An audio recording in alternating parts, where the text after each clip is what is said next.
Hello friends, स्वागत है आप सभी का।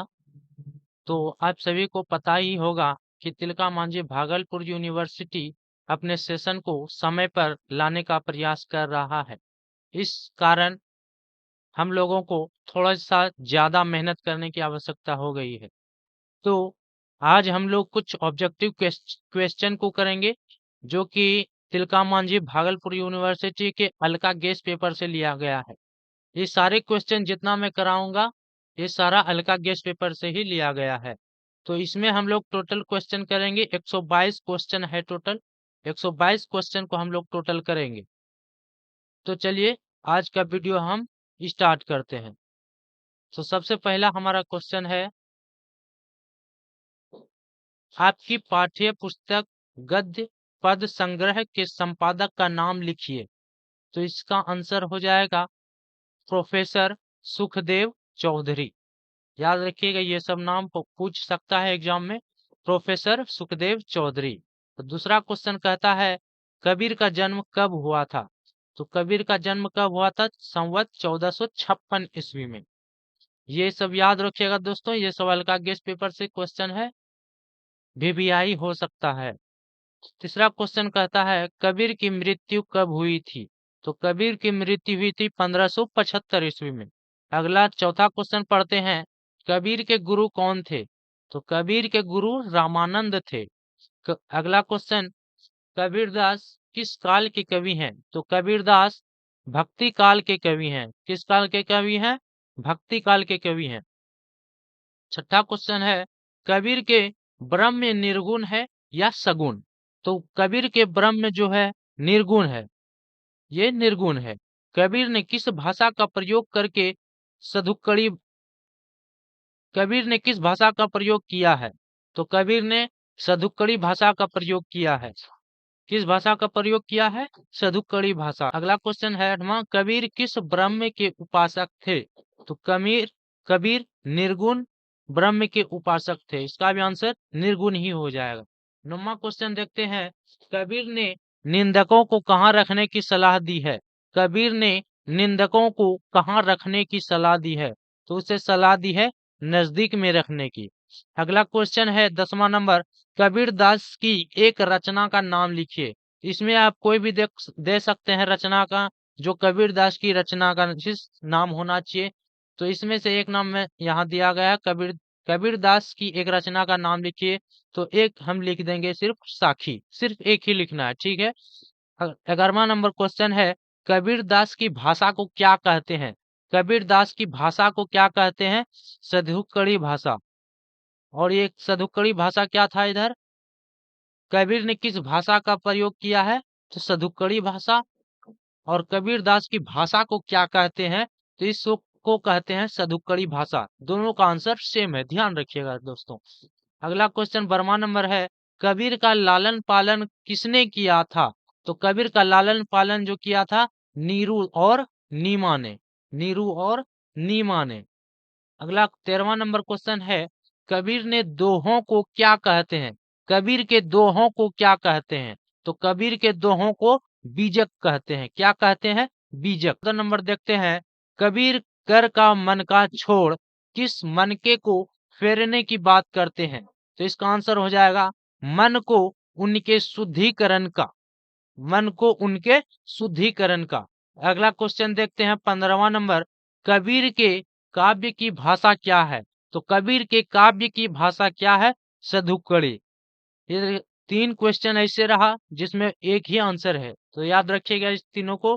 कबीर के काव्य की भाषा क्या है? सधुक्कड़ी। 16वां नंबर क्वेश्चन है, कबीर का शाब्दिक अर्थ क्या है? तो कबीर का शाब्दिक अर्थ क्या है? इसका आंसर है महान। कबीर का शाब्दिक अर्थ क्या है? महान। 17वां नंबर देखते हैं, साखी शब्द का क्या अभिप्राय है? साखी शब्द का अभिप्राय है साक्षी, गवाही और सच्ची बातें। साक्षी, गवाही और सच्ची बातें। 18 नंबर क्वेश्चन है, कबीर की पत्नी का क्या नाम था? तो कबीर की पत्नी का नाम था लोई। कबीर की पत्नी का क्या नाम था? लोई। 19वां नंबर क्वेश्चन है, बीजक किसकी रचना है? तो बीजक कबीर की रचना है। बीजक किसकी रचना है? कबीर की।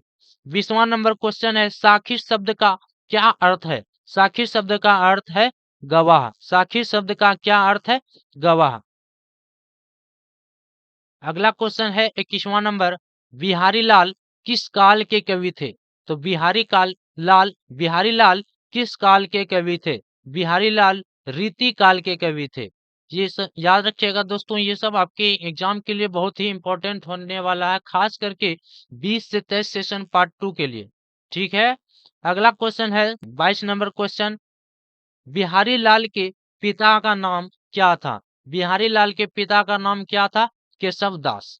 बिहारी लाल के पिता का क्या नाम था? केशव दास। 23 नंबर क्वेश्चन है, बिहारी की पुस्तक का क्या नाम था? बिहारी की पुस्तक का क्या नाम था? बिहारी की पुस्तक का नाम था बिहारी सतसई। बिहारी सतसई। अगला क्वेश्चन 24 नंबर, बिहारी लाल ने कुल कितने दोहे लिखे हैं? तो बिहारी लाल ने टोटल 700 दोहे लिखे हैं। 25 नंबर क्वेश्चन है, बिहारी सतसई में कुल कितने दोहे हैं? तो इसमें भी टोटल 700। ये याद रखिएगा, बिहारी लाल ने कुल कितने दोहे लिखे हैं और बिहारी सतसई में कुल कितने दोहे हैं। दोनों में 700 ही है। ठीक है, दोनों में 700 ही है। ठीक। 26 नंबर क्वेश्चन है, रहीम किसके दरबार के नवरत्न थे? रहीम किसके दरबार के नवरत्न थे? तो इसका आंसर हो जाएगा अकबर। रहीम किसके दरबार के नवरत्न थे? तो अकबर के। 27 नंबर कहता है, रहीम किस काल के कवि हैं? तो रहीम भक्ति काल के कवि हैं। रहीम किस काल के कवि हैं? तो रहीम भक्ति काल के कवि हैं। 28 नंबर क्वेश्चन है, रहीम का पूरा नाम क्या है? अब्दुल रहमान खान खाना। रहीम ने अपने मन की व्यथा को कहाँ रखने की सलाह दी है? तो इसका आंसर हो जाएगा मन ही में। 30 नंबर क्वेश्चन है, रहीम के पिता का क्या नाम था? तो रहीम के पिता का नाम था बैरम खां। रहीम के पिता का क्या नाम था? तो बैरम खां। 31 नंबर क्वेश्चन देखते हैं, रहीम का जन्म कब हुआ था? तो रहीम का जन्म हुआ था 1610 में। रहीम का जन्म कब हुआ था? 1610 ईस्वी में। 32वां नंबर क्वेश्चन है, रहीम मूलतः किस भाव के कवि हैं? तो रहीम मूलतः नीति परक भाव के कवि हैं। नीति परक भाव के कवि हैं। कौन? तो रहीम। 33 नंबर क्वेश्चन है, रहीम के कितने दोहे आपकी पाठ्य पुस्तक में है? इसका आंसर हो जाएगा 14। रहीम के कितने दोहे आपके पाठ्य पुस्तक में है? 14। ध्यान दीजिएगा दोस्तों, ये सब आपको याद रखना पड़ेगा इसका आंसर, क्योंकि इसमें आपको ऑप्शन नहीं दिया जाता है। ठीक है, इसको आंसर को आपको याद रखना पड़ेगा। अगला क्वेश्चन देखते हैं 34 नंबर, रहीम के अनुसार सच्चा प्रेम किसका है? तो रहीम के अनुसार सच्चा प्रेम जो है मछली का जल से है। किसका है? मछली का जल से। अगला क्वेश्चन देखते हैं 35 नंबर, चिंता से भी कठिन क्या है? चिंता से भी कठिन क्या है? चिंता से भी कठिन चिंता है। ठीक है। अगला क्वेश्चन 36 नंबर देखते हैं, कुसंगति किनका कुछ नहीं बिगाड़ सकती है? कुसंगति किनका कुछ नहीं बिगाड़ सकती है? तो इसका आंसर हो जाएगा चरित्रवान का। किसका? चरित्रवान का। अगला क्वेश्चन 37 नंबर देखते हैं, साईं इतना दीजिए जामे कुटुंब समाए की दूसरी पंक्ति क्या है? साईं इतना दीजिए जामे कुटुंब समाए की दूसरी पंक्ति क्या है? इसका आंसर हो जाएगा, मैं भी भूखा ना रहूं, मैं भी भूखा ना रहूं, साधु न भूखा जाए। मैं भी भूखा ना रहूं, साधु न भूखा जाए। अगला क्वेश्चन 38 नंबर, निषाद भक्ति के रचयिता के नाम लिखिए। निषाद भक्ति के रचयिता के नाम लिखिए। इसका आंसर हो जाएगा तुलसीदास। अगला क्वेश्चन 39 नंबर देखते हैं, हिंदी साहित्य इतिहास के अनुसार तुलसीदास किस काल के कवि हैं? तो तुलसीदास भक्ति काल के कवि हैं। 40 नंबर देखते हैं, तुलसीदास का बचपन का नाम क्या था? तो तुलसीदास का बचपन का नाम राम बोला था। अगला क्वेश्चन देखते हैं 41 नंबर, तुलसीदास की काव्य भाषा क्या है? तो तुलसीदास की काव्य भाषा अवधी है। ठीक है, तुलसीदास की काव्य भाषा क्या है? अवधी। 42 नंबर है, तुलसीदास किस भक्ति धारा के कवि हैं? तो तुलसीदास राम भक्ति धारा के कवि हैं। 43 नंबर क्वेश्चन है, तुलसीदास की रचनाओं की भाषा क्या है? तुलसीदास की रचनाओं की भाषा क्या है? इसका आंसर भी अवधी ही है। ठीक है, 44 नंबर देखते हैं, रामचरितमानस किस भाषा में लिखा गया है? रामचरितमानस किस भाषा में लिखा गया है? तो इसका भी आंसर आपका अवधी ही हो जाएगा। 45 नंबर देखते हैं, सूरदास के पद में कृष्ण कौन सा खिलौना लाने के लिए हठ करते हैं? इसका आंसर हो जाएगा चंद्रमा। ठीक है, 46 नंबर क्वेश्चन है, सूरदास की रचनाओं की भाषा क्या है? सूरदास की रचनाओं की भाषा है ब्रज भाषा। ठीक है, 47 नंबर क्वेश्चन है, सूरदास ने किसकी बाल लीला का वर्णन किया है? सूरदास ने किनकी बाल लीला का वर्णन किया है? तो श्री कृष्ण का। 48 नंबर क्वेश्चन है, सूरदास का जन्म कहाँ हुआ था? तो सूरदास का जन्म हुआ था शाही नामक ग्राम में। कहाँ हुआ था? शाही नामक ग्राम में। 49 नंबर क्वेश्चन है, सूरदास किस काल के कवि हैं? सूरदास किस काल के कवि हैं? तो ये हैं भक्ति काल के कवि हैं। ठीक है, 50वां नंबर क्वेश्चन है, सूरदास किस भाषा के कवि थे? तो सूरदास ब्रज भाषा के कवि थे। किस भाषा के कवि थे? तो ब्रज भाषा के कवि थे। 51 नंबर क्वेश्चन है, बाल लीला के रचयिता कौन है? तो बाल लीला के रचयिता भी सूरदास ही है। ठीक है, बाल लीला के रचयिता कौन है? तो सूरदास। 52 नंबर देखते हैं, नागा अर्जुन की कौन सी रचना आपके पाठ्यक्रम में है? तो नागा अर्जुन की कौन सी रचना आपके पाठ्यक्रम में है? तो इसका आंसर हो जाएगा अकाल और उसके बाद। अकाल और उसके बाद। ठीक है, अगला क्वेश्चन देखते हैं 53 नंबर, नागा अर्जुन का मूल नाम क्या है? नागा अर्जुन का मूल नाम क्या है? तो वैद्यनाथ मिश्र। 54 नंबर क्वेश्चन है, नागा अर्जुन का पूरा नाम क्या है? नागार्जुन का पूरा नाम क्या है? वैद्यनाथ मिश्र। ये दोनों का आंसर सेम ही है। ठीक है, ये दोनों का आंसर सेम ही है। नागार्जुन का मूल नाम और नागार्जुन का पूरा नाम दोनों क्या है? वैद्यनाथ मिश्र। 55 नंबर क्वेश्चन देखते हैं, कई दिनों तक चूल्हा रोया, कई दिनों तक चूल्हा रोया, चक्की रही उदास, यह काव्यांश किस कविता से लिया गया है? कई दिनों तक चूल्हा रोया, चक्की रही उदास, यह काव्यांश किस कविता से लिया गया है?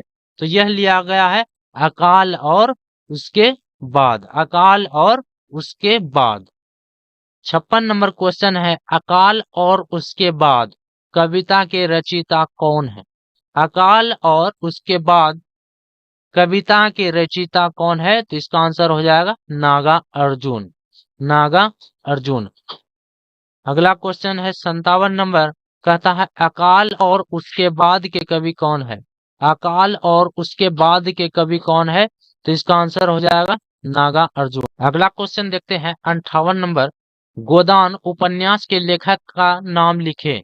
तो इसका आंसर हो जाएगा प्रेमचंद। गोदान उपन्यास के लेखक का क्या नाम है? तो प्रेमचंद। 59 नंबर है, भीष्म का भीष्म का सरस्यासी उपदेश किसकी रचना है?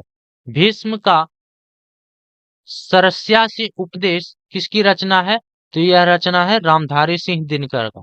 60 नंबर क्वेश्चन देखते हैं, दिनकर की कौन सी रचना आपके पाठ्यक्रम में है? तो इसका आंसर हो जाएगा भीष्म की सरस्या से उपदेश। जिसका आंसर हो जाएगा भीष्म की सरस्या से उपदेश। 61 नंबर क्वेश्चन है, दिनकर किस काल के कवि हैं? तो दिनकर आधुनिक काल के कवि हैं। ठीक है, दिनकर आधुनिक काल के कवि हैं। 62 नंबर क्वेश्चन है, दिनकर का जन्म कहाँ हुआ है? तो दिनकर का जन्म हुआ है बेगूसराय के सिमरिया गांव में। दिनकर का जन्म कहाँ हुआ है? बेगूसराय के सिमरिया नामक एक गांव है, वहीं इसका जन्म हुआ था। 63 नंबर देखते हैं, दिनकर का पूरा नाम लिखिए। तो दिनकर का पूरा नाम रामधारी सिंह दिनकर। ये तो 9th 10th में भी है, ठीक है, आप सभी को याद ही होगा। 64 नंबर देखते हैं, दिनकर की कविता किस भावना से ओतप्रोत है? दिनकर की कविता किस भावना से ओतप्रोत है? तो राष्ट्रीय भावना से। किसका? राष्ट्रीय भावना से। 65 नंबर क्वेश्चन देखते हैं, प्रेमचंद का जन्म कहाँ हुआ था?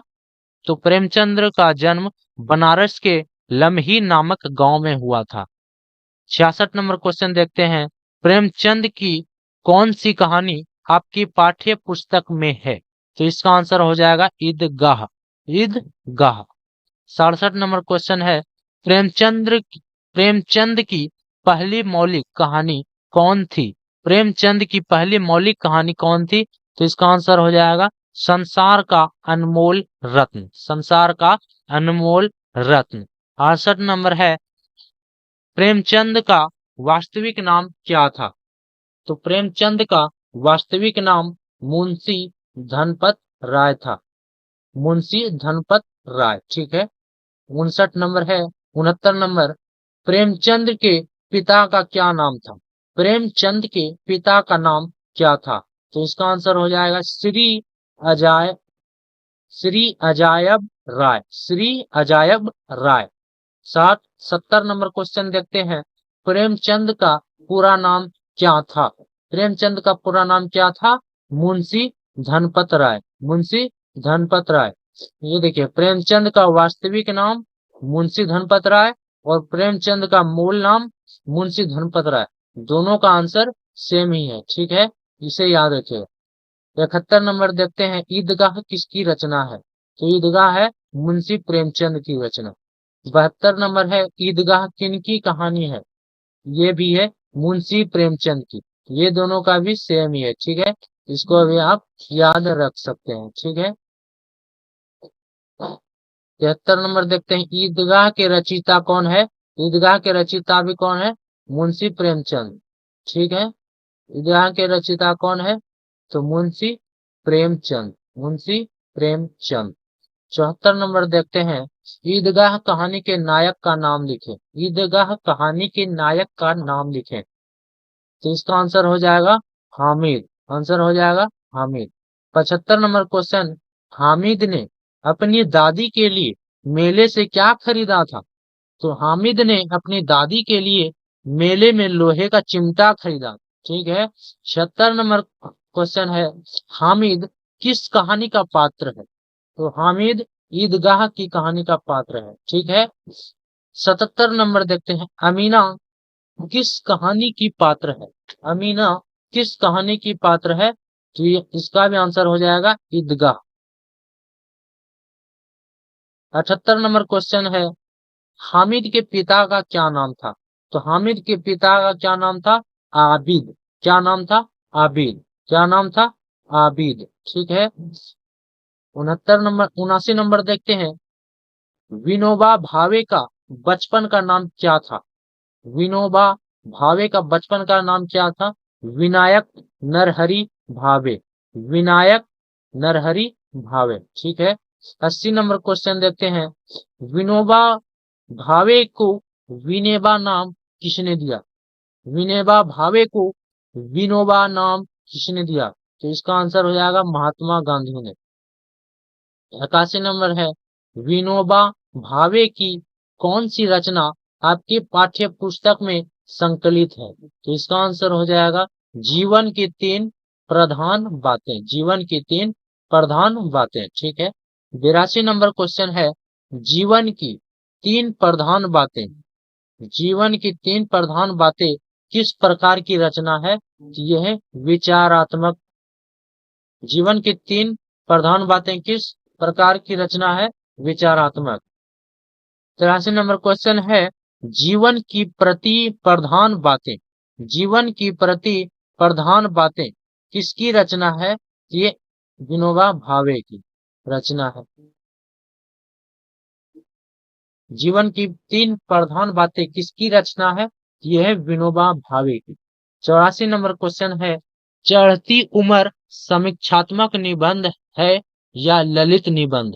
चढ़ती उम्र समीक्षात्मक निबंध है या ललित निबंध? तो इसका आंसर हो जाएगा ललित निबंध। ठीक है। 85 नंबर देखते हैं, चढ़ती उम्र के लेखक कौन है? चढ़ती उम्र के लेखक है श्री बालकृष्ण भट्ट। कौन है? श्री बालकृष्ण भट्ट। चढ़ती उम्र, चढ़ती उम्र कैसी रचना है? तो चढ़ती उम्र निबंधात्मक रचना है। ठीक है। 87 नंबर है, चढ़ती उम्र कैसी होती है? चढ़ती उम्र फिसलन भरी होती है। फिसलन भरी होती है चढ़ती उम्र। 88 नंबर है, भारतेंदु किस काल के कवि थे? तो भारतेंदु आधुनिक काल के कवि थे। 89 नंबर है, भारतेंदु ने किस भाषा की उन्नति की बात की है? ये निज भाषा उन्नति की बात की है। ठीक है। 90 नंबर देखते हैं, भारतेंदु की कौन सी रचना आपके पाठ्यक्रम में है? तो इसका आंसर भी निज भाषा ही हो जाएगा। 91 नंबर, भारतेंदु का जन्म किस प्रांत में हुआ था? तो भारतेंदु का जन्म हुआ था उत्तर प्रदेश में। 92 देखते हैं, भारतेंदु का जन्म कहाँ हुआ था? तो भारतेंदु का जन्म हुआ था काशी में। ठीक है।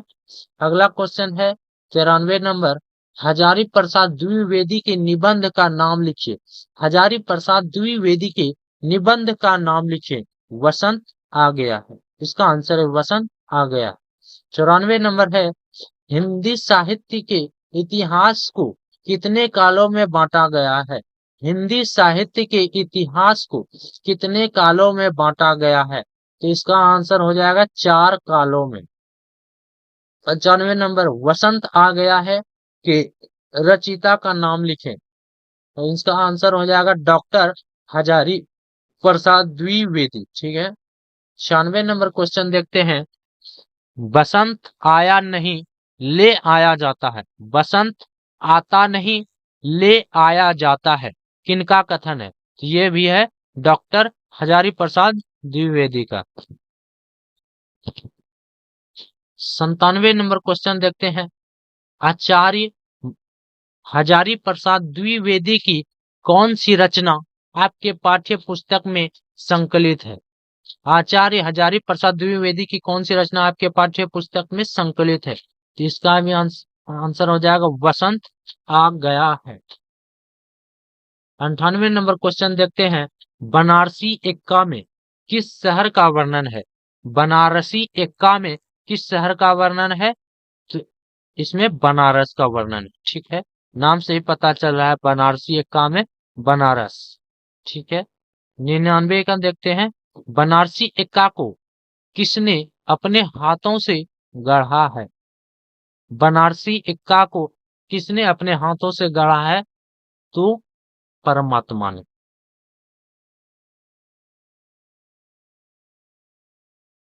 100 नंबर देखते हैं, बनारसी एक्का के लेखक कौन है? तो बनारसी एक्का के लेखक कृष्णदेव प्रसाद गौड़ बेढ़व है। कृष्णदेव प्रसाद गौड़ बेढ़व। अगला क्वेश्चन 101 नंबर देखते हैं, वाक्य पूर्ण करें। निज भाषा है सब उन्नति को मूल, बिन निज भाषा, बिन निज भाषा के मिटत न ही को सूल। तो इसका आंसर हो जाएगा, इसका आंसर क्या हो जाएगा? उन्नति ज्ञान। ठीक है। उन्नति ज्ञान। 102 नंबर देखते हैं, निज भाषा उन्नति है सब उन्नति को मूल। निज भाषा उन्नति है सब उन्नति को मूल, यह पंक्ति किस कवि की है? ये कवि भारतेंदु की है। ठीक है। 103 नंबर देखते हैं, निज भाषा शीर्षक कविता के रचयिता के नाम लिखिए। निज भाषा शीर्षक कविता के रचयिता का नाम लिखिए। तो इसका भी आंसर हो जाएगा भारतेंदु। 104 नंबर देखते हैं, दोहे में कितनी मात्राएं होती हैं? तो दोहे में होती है टोटल 24 मात्राएं। 105 नंबर देखते हैं, सिया राम शरण गुप्त का जन्म कहाँ हुआ था? सिया राम शरण गुप्त का जन्म कहाँ हुआ था? इसका जन्म हुआ था चिरगांव, झांसी, उत्तर प्रदेश में। चिरगांव, झांसी, उत्तर प्रदेश में। 106 नंबर क्वेश्चन है, विश्वराज किसकी कविता है? तो विश्वराज मैथिली शरण गुप्त की कविता है। विश्वराज किसकी कविता है? मैथिली शरण गुप्त की।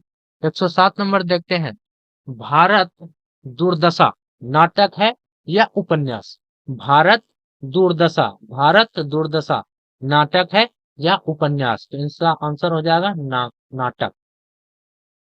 108 नंबर, मैथिली शरण गुप्त का जन्म कहाँ हुआ था? मैथिली शरण गुप्त का जन्म कहाँ हुआ था? इसका भी आंसर चिरगांव, झांसी और उत्तर प्रदेश में। 109 नंबर देखते हैं, घोड़ा शाही के लेखक का नाम क्या है? तो घोड़ा शाही के लेखक का नाम सियाराम शरण गुप्त है। ठीक है। 110 नंबर है, घोड़ा शाही शीर्षक निबंध में नया घोड़ा क्या है?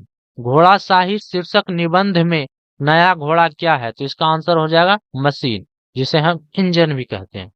111 नंबर देखते हैं, घोड़ा गाड़ी में घोड़ा किसका प्रतीक है? घोड़ा गाड़ी में घोड़ा किसका प्रतीक है? इसका आंसर हो जाएगा सामंती युग का। इसका आंसर हो जाएगा सामंती युग का।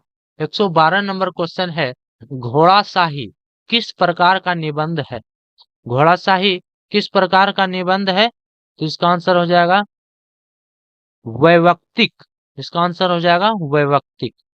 113 नंबर देखते हैं, मध्य युग का घोड़ा किसका प्रतीक था? मध्य युग का घोड़ा किसका प्रतीक था? पशुता का। ठीक। 114 नंबर देखते हैं, प्राचीन युग का घोड़ा किसका प्रतीक था? तो इसका आंसर हो जाएगा न, निर्भीकता एवं स्वतंत्रता का। निर्भीकता एवं स्वतंत्रता का। 115 नंबर देखते हैं, आधुनिक युग का घोड़ा किसे कहा गया है? आधुनिक युग का घोड़ा कहा गया है यंत्र को। किसे कहा गया है? यंत्र को। 116 नंबर देखते हैं, अश्वमेघ यज्ञ के अनुष्ठान का क्या उद्देश्य था? अश्वमेघ यज्ञ के अनुष्ठान का क्या उद्देश्य था? तो इसका आंसर हो जाएगा अधर्म पर धर्म की विजय। अधर्म पर धर्म की विजय। ठीक है। 117 नंबर देखते हैं, घोड़ा शाही शीर्षक पाठ गद्य की कौन सी विद्या है? घोड़ा शाही शीर्षक पाठ गद्य की कौन सी विद्या है? तो इसका आंसर हो जाएगा निबंध। 118 नंबर देखते हैं, आधुनिक युग में इंजन की ताकत का आकलन किस रूप में होता है? इसका आंसर हो जाएगा हॉर्स पावर के रूप में। हॉर्स पावर के रूप में। 119 नंबर है, घोड़ा शाही का क्या अर्थ है? तो घोड़ा शाही का अर्थ है घोड़े का अधिपत्य, पूंजीवाद का नया नाम। घोड़े का अधिपत्य, पूंजीवाद का पूरा नाम। ठीक है। 120 नंबर है, प्राचीन भारत में चक्रवर्ती बनने के लिए कौन सा यज्ञ किया जाता है? तो इसका आंसर हो जाएगा अश्वमेघ यज्ञ। ठीक है। 121 नंबर देखते हैं, अश्वमेघ यज्ञ किसके द्वारा किया जाता था? अश्वमेघ यज्ञ किसके द्वारा किया जाता था? तो इसका आंसर हो जाएगा राजा के द्वारा। 122 नंबर जो कि हमारा लास्ट क्वेश्चन है, तो इसका आज का घोड़ा कैसा है? तो आज का घोड़ा लोहे और इस्पात का बना है। तो आज का घोड़ा कैसा है? लोहे और इस्पात का बना है। तो दोस्तों, ये आपको पार्ट 1, पार्ट 2 और पार्ट 3 में आपको ऑप्शन नहीं दिया जाता है, आपको पूरा ही लिखना पड़ेगा, ये आप ध्यान रखिएगा। तो इसलिए आपको इसका आंसर थोड़ा सा याद रखना पड़ सकता है। ये आपको एक बार में थोड़ा सा कठिन लग सकता है। इस वीडियो को आप 2 बार 3 बार देख लें, ताकि आपको ये सारा इसका आंसर जो है पता हो, ताकि आप एग्जाम में बहुत ही अच्छा स्कोर कर सकें। और इसके बाद में जो वीडियो लेकर आऊंगा, ये आपका पूरा ऑब्जेक्टिव इस वीडियो में खत्म हो चुका है, जितना हल्का गेस्ट पेपर में था। उसके बाद में मुहावरे को लेकर आऊंगा। अगला सेक्शन मैं जल्द ही लेकर आऊंगा आपके लिए। तब तक आप इस चैनल को सब्सक्राइब कर दें और बेल आइकन को दबा दें और शेयर जरूर कर दें अपने मित्रों को जो पार्ट 2 में पढ़ रहे हैं, और जिसका सेशन 20 से 23 है उसे आप जरूर शेयर कर दें। ठीक है।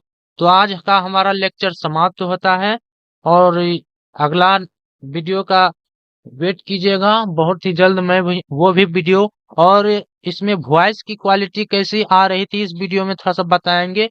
क्योंकि जब मैं पिछले वीडियो डाला था तो उसमें मेरा वीडियो रुक रुक के चल रहा था। उसका कारण ये था कि जब मैं लाइव आ रहा था तो मेरा नेट थोड़ा सा खत्म हो गया था, इसलिए थोड़ा वीडियो रुक रुक के चल रहा था। और इस बार मैं थोड़ा सा हेडफोन लगा कर रहा हूँ, तो आप मुझे बताएं वॉइस की क्वालिटी कैसी है और वीडियो की क्वालिटी कैसी है, कमेंट में जरूर बता दें, ताकि मैं अपने और वीडियो क्वालिटी और वॉइस को इम्प्रूव कर सकूं। और हमसे क्या गलती हुई है इस वीडियो में वो भी जरूर बताएं, ताकि मैं भी अपने आप को इम्प्रूव कर सकूं।